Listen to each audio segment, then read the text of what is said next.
Hi viewers అందరికీ నమస్కారం. రేపు శనివారం తులసి మొక్క కనిపిస్తే ఈ ఒక్క మాట అనండి. మీకున్న ఆర్థిక కష్టాలు తొలగిపోయి మీ జీవితంలో మారి అపర కుబేరులుగా మారడం ఖాయం. తులసి సాక్షాత్తు లక్ష్మీదేవి స్వరూపంగా భావిస్తూ ఉంటాం. అందుకే శ్రీ మహావిష్ణువుకు తులసిని సమర్పిస్తారు. ఇలా చేయడం వల్ల సిరి సంపదలు రెట్టింపు అవుతాయని చాలా మంది నమ్ముతూ ఉంటారు. ఆయుర్వేద శాస్త్రం ప్రకారం తులసి మొక్కకు ఎన్నో ఔషధ గుణాలు ఉన్నాయి. దీనిని ఇంటి ఆవరణలో ఉంచడం వల్ల ఇంట్లోకి ప్రతికూల శక్తులు రాకుండా అడ్డుకుంటుంది. అంతేకాదు సానుకూల శక్తి ఆహ్వానిస్తుంది. అందుకే తులసి మొక్కను ఎంతో పవిత్రమైనదిగా పరిగణిస్తారు. వాస్తు శాస్త్రం ప్రకారం తూర్పు దిశలోనే తులసి మొక్క ఉంచాలి. దీనివల్ల శుభ్రపరితమైన ఫలితాలు వస్తాయని చాలా మంది నమ్ముతారు. ఒకవేళ మీ ఇంట్లో తూర్పు దిశలో తులసి మొక్క నాటేందుకు స్థలం లేకపోతే మీ ఇంటి ఎదురుగా తులసిని నాటడం వల్ల ఇంట్లోకి సానుకూల శక్తి ప్రవహిస్తుంది. దీనితో పాటు లక్ష్మీదేవి అనుగ్రహం కూడా మీపై ఎల్లప్పుడూ ఉంటుంది. తులసి మొక్క ఉన్న ఇల్లు తీర్థస్థలం అని, తులసి కోట ఉన్న ప్రదేశం గంగా తీర్థంతో సమానమైన పవిత్రతను కలిగి ఉంటుందని పెద్దలు చెబుతున్నారు. ఈ రోజు నిద్ర లేవగానే తులసి మొక్కను దర్శించడం, ప్రదక్షిణాలు చేయడం వల్ల సప్త దీపాలతో కూడిన సమస్త భూమండలాన్ని, అందులో తీర్థాలను, క్షేత్రాలను దర్శించినంత పుణ్యం లభిస్తుందని పండితులు చెబుతున్నారు.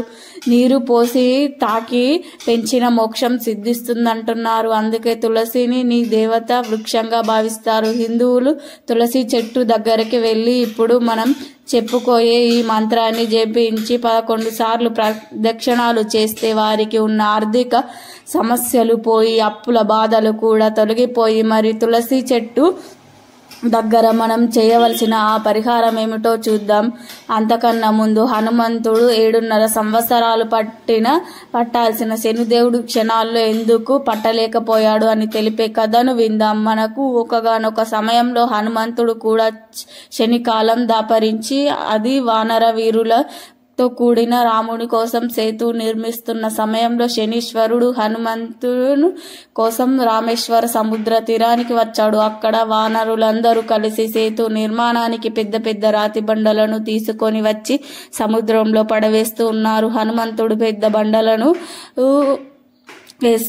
పడేస్తున్నాడు. శ్రీరాముడి ఒక బండ మీద ఆసీనుడై పర్యవేక్షిస్తూ ఉన్నాడు. అప్పుడు శనీశ్వరుడి ముందుకు రాముణ్ణి సర్ది వద్దకు వెళ్లి, రామ, నేను హనుమంతుని పట్టుకునే కాలం వచ్చింది. ఇక హనుమంతుణ్ణి పట్టి పీడించేనా అని శ్రీరాముణ్ణి అనుమతి అడిగాడు. దానికి రాముడు, శనిదేవ, నన్ను ఎందుకు అనుమతి అడగటం?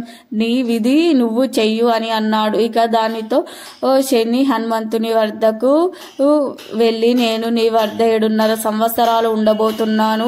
ఆ మాటలు విని హనుమంతుడు, నేను రామకార్యంలో నిమగ్నమై ఉన్నాను, ఇప్పుడు అంతకాలం కుదరదు అన్నాడు. హనుమంతుడు అప్పుడు సరే, అయితే 7.5 సంవత్సరాలు వద్దు గాని ప్రస్తుతానికి 7.5 మాసాలు ఉంటాను, సరేనా అన్నాడు. అందుకు కూడా హనుమంతుడు ఒప్పుకోలేదు. అప్పుడు శనీశ్వరుడు కనీసం 7.5 వారాలు ఉంటాను అని కాల పరిమాణం తగ్గించుకుంటూ వచ్చాడు. కానీ హనుమంతుడు రామనామం ఆపకుండా జపిస్తూ చివరికి 7 క్షణాల కాలం తలను పట్టుకోవలసిందిగా శనీశ్వరుడు కోరాడు. అప్పుడు శనీశ్వరుడు నీ కాళ్ళల్లో ప్రవేశించే అని అడిగాడు. దానికి హనుమంతుడు, వద్దు, సేతు కట్టడానికి రాళ్లను తేవాలి, పరుగెత్తుకు నడవాలి, కాళ్ళు అవసరం అన్నాడు. అప్పుడు శని, సరే, నీ చేతులు పట్టుకో అన్నాడు. దానికి ఆంజనేయ స్వామి వారు, రాళ్లను చేతితో కథ మోసుకొని తీస్తున్నాను, చేతులు పట్టుకోవద్దు అన్నాడు. అయితే నిన్ను ఏం చేయమంటావు? నీ భుజాల మీద ఎక్కమంటావా అన్నాడు. శనీశ్వరుడు, రామ లక్ష్మణులు నా భుజాల మీద ఎక్కించుకొని వెళ్తూ ఉన్నాను, అందువలన భుజాలు ఎక్కడానికి వీలు లేదు అన్నాడు. హనుమంతుడు, పోనీ నీ హృదయంలో ఉండవచ్చా అని అడిగాడు. శనీశ్వరుడు, ఈ హృదయంలో శ్రీ మహాలక్ష్మి స్వరూపిణి అయినటువంటి సీతాదేవి, నా దేవుడైన రాముడు అంతరంగంలో నివసిస్తూ ఉన్నారు, అక్కడ నీకు చోటు లేదు అన్నాడు. హనుమంతుడు అప్పుడు, సరే శని, చివరకు నీ శిరస్సు ఒకటే ఖాళీగా ఉన్నది, అన్నాడు. అక్కడే ఉంటాను అని శనీశ్వరుడు హనుమంతుని శిరస్సుపై ఎక్కి కూర్చున్నాడు. హనుమంతుడు ఒక పెద్ద బండరాయి అయిన శిరస్సుపై అంటే శనీశ్వరుని మీద పెట్టుకొని ఒక్కొక్క బండను సముద్రంలో వేస్తున్నాడు. అంటే శనీశ్వరుడు హనుమంతుని శిరస్సుపై ఎక్కి కూర్చున్నాడు. హనుమంతుడు ఒక బండరాయి తన శిరస్సుపై అంటే శనీశ్వరుని మీద పెట్టుకొని ఒక్కొక్క బండరాయిని సముద్రంలో వేయడం మొదలుపెట్టాడు. శనీశ్వరుడు కళ్ళు తేలేశాడు. మరో పెద్ద బండరాయిని హనుమంతు శిరస్సుపై పెట్టుకోగానే శనీశ్వరుడు ఊపిరి సకలమై హనుమంతుడు ఆ రాయిని సముద్రంలో వేసి మరుక్షణమే శనీశ్వరుడు హనుమంతుని శిరస్సుపై నుండి కిందికి దూకేశాడు. అప్పుడు శనీశ్వరుడు అనగా శని దేవుడు హనుమంతుడితో ఇలా అన్నాడు. మారుతి, నీ వల్ల నాకు రాముడిని సేవించుకునే భాగ్యం కలిగింది. నీవు సకల శక్తులకు తీరుడవైన రామ భక్తుడిని ముందు నా శక్తి చెలించదు. నేను పట్టలేను, నన్ను వదిలిపెట్టు హనుమ అంటూ చేతులు ఎత్తేసి ఒకే పరుగున పెట్టాడు. శనీశ్వరుడు భక్తి నిశ్చలతో హనుమంతునితో శ్రీరాముని సేవలో నిమగ్నమై ఉన్నాడు. ఎవరైనా కూడా శనీశ్వరుడు 2 క్షణాల్లో కూడా పట్టుకోలేడు. పరిపూర్ణమైన నమ్మకంతో నిరంతరం శ్రీరామనామం జపిస్తే కష్టాల నుండి విముక్తి కలిగి తీరుతుంది. సర్వ సంపదలు, అధిష్టాన దేవతల ఇంద్రియ విగ్రహం, శాంతి, సుతికులత్వం వంటి సుగుణాలతో ఆధారమైన సర్వ మంగళ రూపం లక్ష్మీదేవి, సాక్షాత్తు లక్ష్మీదేవి కొలువు తీరి ఉండే చోట తులసి భారత సన్నిధిలో జీవన విధానంలో తులసి ఓ భాగంగా అయిపోయింది. హిందువులు తులసిని పూజ కోసం కాకుండా ఆరోగ్యపరంగా కూడా తులసి ఆకులను ఔషధంగా ఉపయోగిస్తారు. ముఖ్యంగా కార్తీక మాసంలో తులసిని విశేషంగా పూజలు నిర్వహిస్తూ ఉంటారు. సర్వం లేదా వైకుంఠం చేరేందుకు తులసి వారధిగా ఉంటుందని నమ్ముతూ లక్ష్యమై మోక్ష సిద్ధి తులసి ఎంతో మేలు చేస్తుంది. అంటే పుట్టుక, మరణం, మళ్లీ జన్మ ఎత్తడం అనే మానవ చక్రం నుండి విముక్తి పొందే మార్గమే ముఖ్యంగా తులసి మోక్ష సిద్ధి ఎంతోగాను మేలు చేస్తుంది. తులసి లక్ష్మీదేవి యొక్క భౌతిక రూపం. తులసిని నాటి పెంచడం వల్ల ఎంతో కష్టాలైనా సరే పోతాయి. భగవంతుడిని తులసి ఆకులపై పూజిస్తే వచ్చే ఫలితం బంగారు పుష్పాలతో పూజించరాదని బ్రహ్మ, ఇంద్రుడు ఆదిగా గల దేవతలందరూ కూడా తులసితో విష్ణువును పూజిస్తారని పురాణాల్లో వెంకటేశ్వర స్వామి తులసి దళాలను సమర్పించి పూజ చేస్తే కోరిన కోరికలు నెరవేరుతాయి.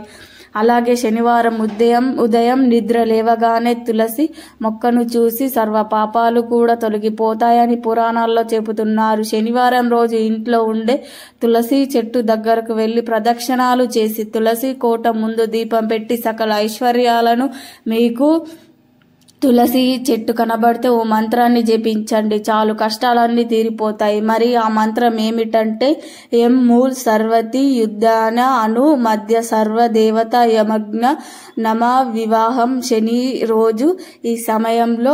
శనివారం రోజు ఈ సమయంలో అయినా సరే తులసి చెట్టు కనబడితే ఈ మంత్రాన్ని 11 సార్లు జపించండి. ఎవరైతే శనివారం తులసి చెట్టు దగ్గర 11 సార్లు ఈ మంత్రం జపిస్తారో మనస్ఫూర్తిగా లక్ష్మీనారాయణ స్మరించి తులసిని నమస్కారం చేసుకుంటారో వారికి ఉన్న కోరికలు కూడా తీరిపోయి అపర కుబేరులు అవుతారు. ఏది పట్టిన బంగారం అవుతుంది. అలాగే శనివారం సాయంత్రం తప్పనిసరిగా తులసి దగ్గర దీపం పెట్టి పూలు పూజించండి. విష్ణుమూర్తినే కాదు వెంకటేశ్వర స్వామిని తులసి ఆకులతో పూజించడం మరి తెలుసుకున్నారు కదా. మీరు కూడా శనివారం రోజు తులసి చెట్టు కనిపిస్తే ఈ విధంగా చేసి సకల ఐశ్వర్యాలను పొంది సుఖ సంతోషాలతో జీవించండి. తులసి మొక్కలో పెరిగిన గట్టి కూడా మట్టికి కూడా చాలా ప్రాముఖ్యత ఉంది. తులసి మొక్క పెట్టిన మట్టిలో అనేక సుగుణాలు వస్తాయి. తులసి మొక్క కింద మట్టి ఈ పాపిట్లో బొట్టుగా పెట్టుకుంటే సమస్త తీర్థాల స్నానం చేసి ఫలితం వస్తుందని శాస్త్రాలు చెబుతున్నాయి. అసలు ఏమి చేయాలి అంటే ఏమీ లేదు. శనివారం రోజున ఉదయాన్నే నిద్రలేచి శుచిగా స్నానం చేసి పూజలు చేసి తులసి మొక్క దగ్గరకు వెళ్ళి మీ చెట్టు మొదట్లో ఉండే మట్టిని ఒక గుప్పెడు సేకరించి ఆ మట్టిని తీసుకొని దానిలో కొంచెం నీళ్లు, కొద్దిగా బెల్లం తురుము కలిపి ఒక ప్రమిద షేపు వచ్చేలా తయారు చేయండి. ఆ తర్వాత ఆ మట్టి ప్రమిదను ఒక రోజంతా కూడా ఎండబెట్టండి. బాగా ఆరబెట్టిన తర్వాత మళ్ళీ సాయంత్రం సూర్యుడు వెళ్ళిపోయిన తర్వాత ఆ మట్టి ప్రమిదను తీసి పూజ గదిలో ఒక ఆకు మీద లేదా ప్లేట్ మీదనో పెట్టి నువ్వుల నూనె పోసి 3 వత్తులు వేసి దీపాన్ని వెలిగించండి. ఆ దీపం వెలుగుతున్నంతసేపు అక్కడ కూర్చొని మీకు ఉన్న కోరికలు, సమస్యలు చెప్పుకోండి. ప్రతి శనివారం కూడా ఈ ప్రమిదలో వెంకటేశ్వర స్వామి వారి ఫోటో ముందు దీపారాధన చేయండి. ఇలా చిన్న పని చేస్తే ఖచ్చితంగా మీరు కోరుకున్న కోరికలు నెరవేరుతాయి. మీకున్న కష్టాలన్నీ కూడా తొలగిపోతాయి. లక్ష్మీదేవి, వెంకటేశ్వర స్వామి వారి అనుగ్రహం తరతరాలకు తరగని ఐశ్వర్యం వస్తుంది. కాబట్టి రేపు కూడా శనివారం ఈ రోజు తులసి చెట్టు కింద మట్టితో ఈ చిన్న పని చేసి శుభ ఫలితాలను పొందండి. ఆనందంగా జీవించండి. ఈ వీడియో నచ్చితే లైక్ చేయండి. అలాగే మా ఛానల్ని సబ్స్క్రైబ్ చేసుకోండి. జై శ్రీరామ్ అని కామెంట్ చేయండి. అందరికీ ధన్యవాదములు.